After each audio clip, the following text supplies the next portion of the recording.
as a teacher, one of the hardest things to correct is when vibrato hasn't been learned correctly. The worst thing is if you start playing and there's no awareness of where your vibrato is.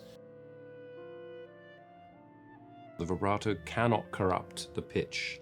It's very important when you're playing in a cello section or when you're playing in a string quartet and when you're playing with piano that the vibrato never takes over the interpretation.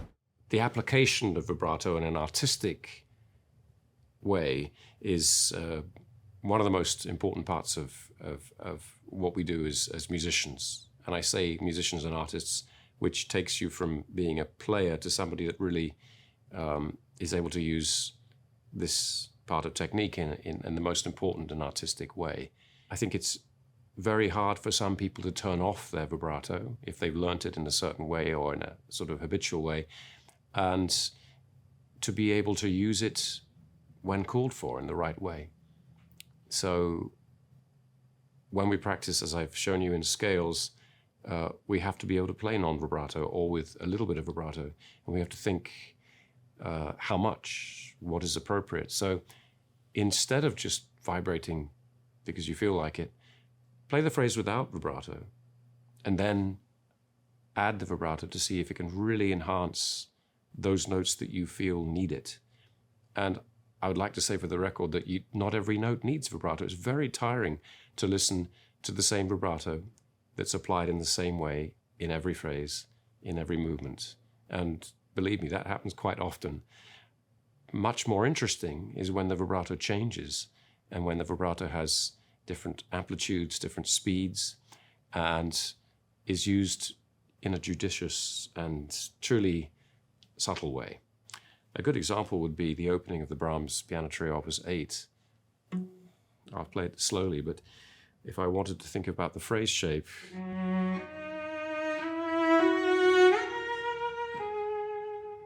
the A sharp obviously needs more.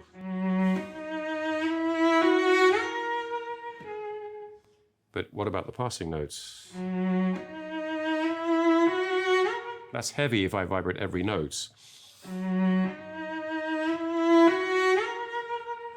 Now, if my vibrato is really fast and if ear catching,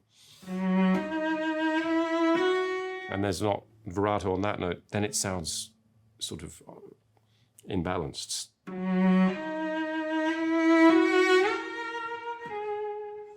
And of course, the A sharp will have more vibrato than the following notes.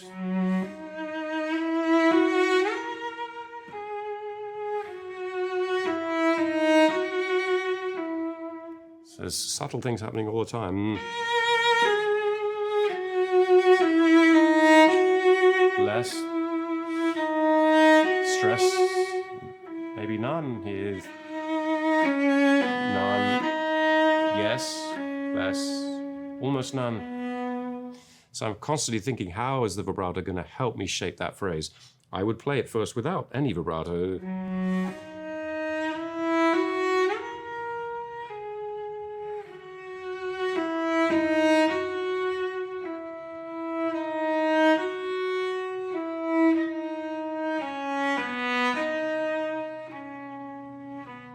I'm analyzing how much bow. Where's the bow moving, the speed of it, and then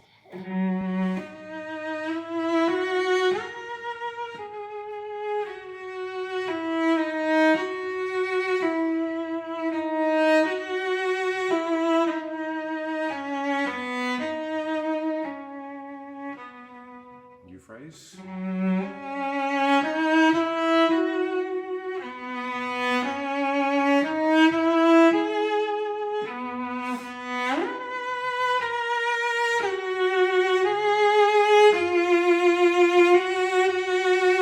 See, I'm opening up my vibrato with the crescendo to prepare for the violin. This I would start less.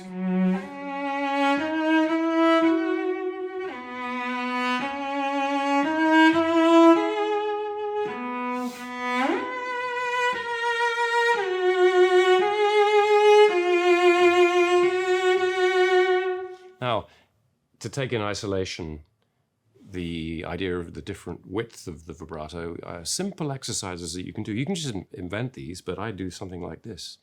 I call it the crescendo vibrato, which is you start with none and you get more intense.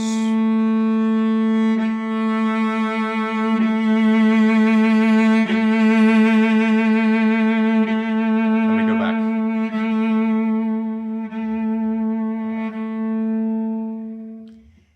And I could do that with every finger.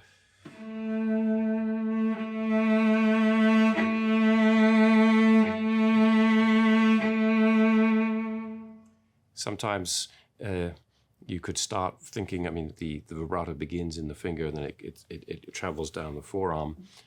It's hard to say where it begins, but of course we have the shifting exercise, which is such a wonderful way to show you how the vibrato comes from shifting. But when I'm playing any phrase, I'm always thinking, here's another one.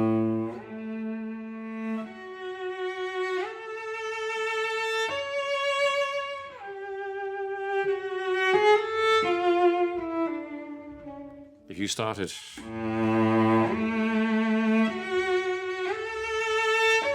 you can't go anywhere with that. So you start very carefully thinking how much.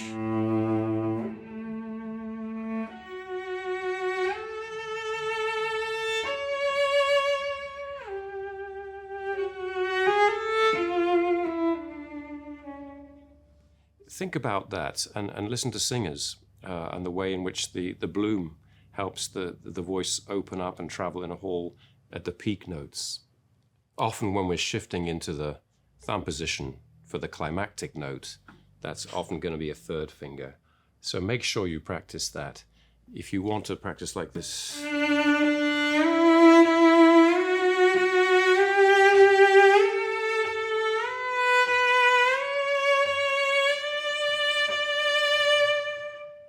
this is often a note that doesn't sound so free, a third finger in thumb position. I just played you this. So another one with this. So Lalo concerto.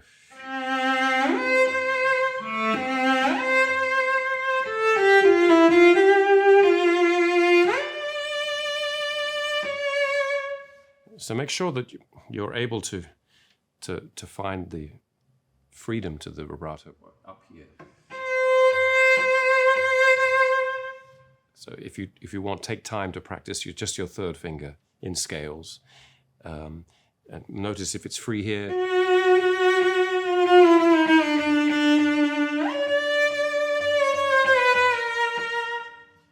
A lot of people get tight here. So I'm concentrating on keeping this as free and as open as possible with good posture. Notice what happens to the sound if I do that. Now, this idea of third finger being as expressive as you can make it for the important high note in the phrase is something that you just have to spend enough time on. So here's an example.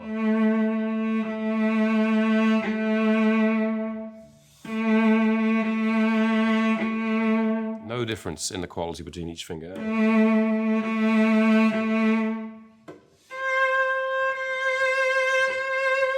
Each one the same.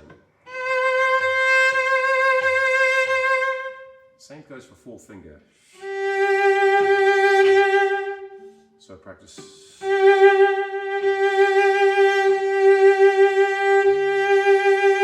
Should be no difference at all.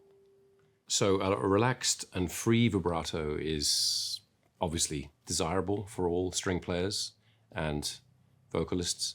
It's important to try to be able to make your vibrato amplify the sound that you already have with the right hand. And we all know that in a hall, a great singer, the sound is carried by the vibrato, and it's the same with string playing. But we can't get tied up in knots trying to play with the vibrato. So there are some exercises you can do to free yourself up. As a teacher, one of the hardest things to correct is when vibrato hasn't been learned correctly, and if there's tension there, because think of how many oscillations a day. You do an hour or two of practice, how much you're ingraining about a potential bad habit.